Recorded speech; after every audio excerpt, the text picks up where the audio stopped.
এই HMPV ভাইরাসটি করোনার মতোই একটি ভাইরাস, অর্থাৎ এটি একটি RNA ভাইরাস এবং এর যে লক্ষণগুলো রয়েছে ঠিক করোনার মতোই, অর্থাৎ হাঁচি, কাশি, জ্বর, ঠান্ডা এরকম।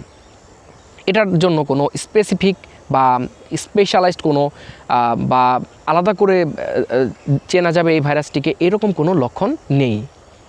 তো আপনাকে কি করতে হবে?